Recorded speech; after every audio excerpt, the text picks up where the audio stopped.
Hello, boys and girls. Welcome back to Storytime with Miss Crystal. Today, we will be reading Margaret and H.A. Ray's Curious George and the Ice Cream Surprise. Don't forget to like and subscribe if you enjoyed this story.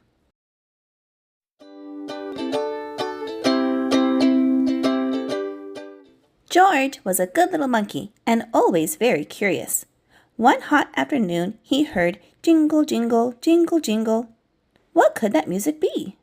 George was curious about the melody he heard coming in through the window. "That's an ice cream truck, George," said the man with the yellow hat. "You know summertime is here when you start hearing the music of the ice cream truck." George loved trucks, and he loved ice cream. Ice cream would taste so good on a hot day like today. He would find this wonderful ice cream truck right away. He started to climb out the window, but his friend stopped him. George had to finish his lunch first. By the time George rushed out the door, the music was gone. "Don't worry, George," the man said. "The ice cream truck makes a trip around town each day all summer long. We'll catch the ice cream truck tomorrow." The next day, it got hotter and hotter. George waited for the ice cream truck, but there was no sight or sound of it.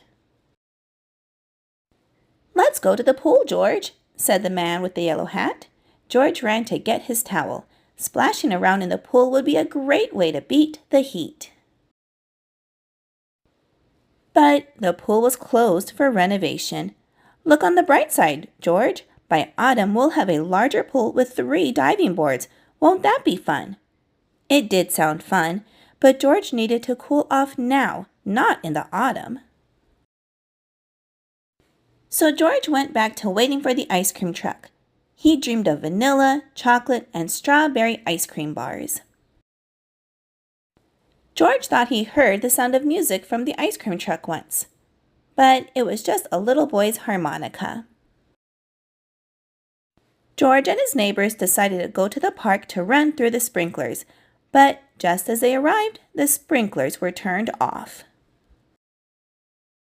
It was a long walk back home. Luckily for George, there was lemonade waiting for him on the porch. George took a drink and made a face. It was warm. "Sorry, George," the man with the yellow hat said. "Our freezer has decided to stop working. All our ice cubes have melted."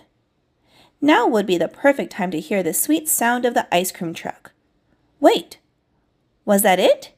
Yes, there was an ice cream truck turning the corner now.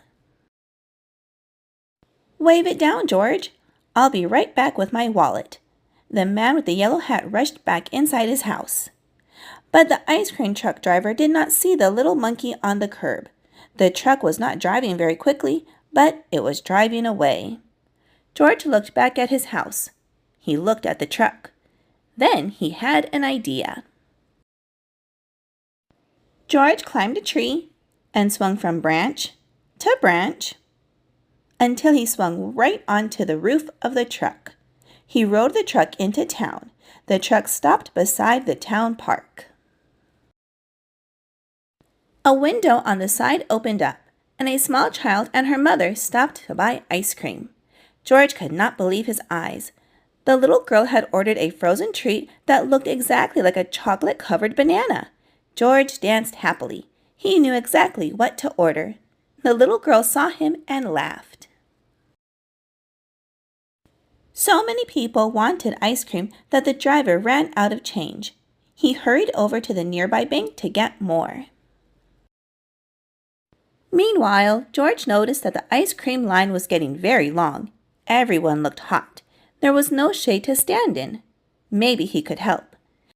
George jumped down into the truck where it was dark and cool. He grabbed as many ice cream bars, cones, and ice pops as he could. He handed them out to the waiting children, their parents, and even their pets. George worked so quickly he didn't remember to collect money for the ice cream. No one seemed to mind, except the ice cream man. "What have you done?" he cried when he returned. "Half my ice cream is gone." George climbed up a telephone pole. George was very glad to see his friend hurrying toward the park. "Hold on a minute," said a voice below. "Look at how everyone is enjoying themselves. It's been the hottest summer in town history. An ice cream social is exactly what we need." It was the mayor, and she offered to pay for everyone's ice cream. "Thank you, George, for your great idea. I think the town should sponsor an ice cream party every summer." The ice cream truck driver was happy to keep serving ice cream. George and the man with the yellow hat helped. The ice cream man saved one last treat for George: a chocolate-covered banana sickle. Delicious.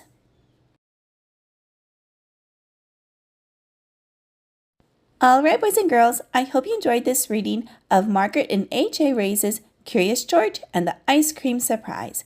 If you would like to add this book to your collection, I'll have it linked down below in the description box. And don't forget to subscribe to my channel so you don't miss any uploads that I add. I hope you'll have a wonderful day, and I will see you again soon in a couple of days with a new read aloud. Bye-bye!